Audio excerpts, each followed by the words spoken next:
Okay, let's dive into this. Welcome back to The Explainer. Today, we're diving into the massive output from the recent Georgia legislative session.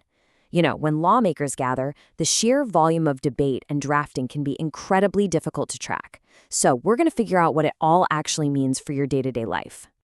Just to give you a sense of the scale we're dealing with here, state lawmakers passed more than 350 bills under the Gold Dome this past legislative session alone. 350. That is an absolute avalanche of legislation. I mean, from tiny administrative tweaks to massive overhauls of state policy, the sheer volume of paperwork that crossed the desks of state representatives and senators is honestly staggering. And looking at a massive stack of approved legislation can feel incredibly overwhelming. Where do you even begin, right? Well, the good news is you don't have to read through hundreds of pages of legal jargon because we are cutting straight through the noise. We're going to filter all of this down and focus directly on how these new rules and regulations actually impact your daily civic life. So here is our roadmap for today. First, we'll look inside the $36.1 billion budget, then examine expanded medical cannabis access, check out the focus on early education, see the boost to paid maternal leave, and finally unpack the new school cell phone ban.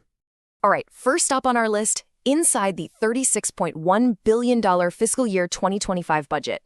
Starting with the fiscal year 2025 budget that officially kicks in on July 1st. Notice the clear prioritization of education infrastructure and scholarship funding. Lawmakers didn't just throw money at random projects. They specifically targeted millions of dollars to put literacy coaches in elementary schools, to account for school enrollment growth, to fund new school construction, and to pump additional lottery funds right into the Hope Scholarship Program. It's a highly targeted investment in the state's educational foundation. But of course, state finance is always a bit of a mechanical push and pull.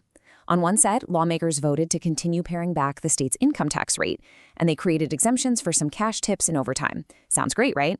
However, that reduction in revenue actually created a $1.3 billion budget hole. As a direct result of that, Governor Brian Kemp issued over $300 million in spending vetoes, including striking down $100 million intended for retiree cost of living raises. The governor specifically cited the revenue deficit caused by the income tax cut as the reason for these vetoes. It's really a classic example of how tax policy and state spending directly collide.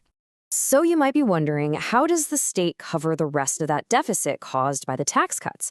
Well, they're relying on general growth in state revenue, but they will also tap into their massive $16 billion financial reserves. That is a substantial safety net. It allows the state to absorb the immediate impact of those reduced tax revenues without completely slashing core government functions. Moving right along to number 2. Expanding medical cannabis access. Shifting our focus to healthcare for a moment, the crucial point here is a specific mechanical change for adult patients. Even with looming federal restrictions on hemp products, the state legislature actually chose to expand medicinal access. Under the new state law, medical patients who are 21 or older are now legally allowed to vape their products. Advocates for this change heavily emphasized that vaping provides significantly quicker relief for patients than relying on the traditional oil tinctures that were previously the standard. And the expansion doesn't stop at just the delivery method. The new law totally lifts the cap on Georgia's current 5% THC concentration limit for medical cannabis products. On top of that, it expands the actual list of qualifying conditions that allow a person to apply for a medical cannabis card in the first place. By removing the THC cap and broadening who is eligible, the state is creating significantly wider access for patients seeking the specific type of medical relief. All right, let's look at number 3, the focus on early education. Transitioning down to the local community level, the Georgia Early Literacy Act brilliantly illustrates the sweeping, systematic changes public schools will see this year. It was actually one of the session's biggest bipartisan initiatives. Instead of the current law, which only required children to start school by first grade, this new law officially mandates kindergarten attendance for everyone. It also requires schools to screen early for dyslexia and other learning disabilities, and, as we talked about in the budget section, it ensures a literacy coach is placed in every single elementary school in the state. So we're looking at a comprehensive, multi-step approach to early childhood development. Next up, number 4, boosting paid maternal leave.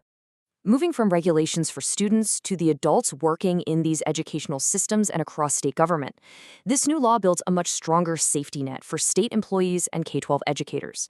Under the previous status quo, these workers received 3 weeks of paid maternal leave. Now, the new law provides an additional 120 hours, which is equivalent to another 3 weeks, effectively doubling their paid time off to a total of 6 weeks. And absolutely crucial here, this law legally protects these employees from any kind of workplace retaliation for claiming this necessary leave. And finally, number 5, the school cell phone ban. This is the one guaranteed to alter morning routines for thousands of families across the state. Notice this exact phrasing pulled directly from the legislation, bell to bell. That really highlights the highly restrictive, no exceptions nature of the new policy for younger students. It literally means from the moment that morning bell rings to the final dismissal bell in the afternoon, the restriction is entirely in effect. And just to be totally clear on exactly who and what is affected, this comprehensive ban applies to students in kindergarten all the way through the 8th grade. It does not just cover standard cell phones either.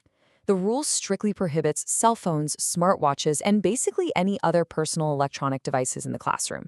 The overarching goal is to completely remove these digital distractions from the K-8 learning environment. Wow, okay, we have covered a lot of ground today. We've moved from the massive push and pull of a $36.1 billion state budget all the way down to a bell-to-bell ban on smartwatches in middle school classrooms. We've seen expansions in healthcare access and completely new mandates for early education and employee leave. So looking at these 5 distinct legislative actions, I want you to really think about this. Which of these new laws will alter your daily routine the most? Take a moment to reflect on that. Thank you so much for joining me for this explainer, and as always, keep learning.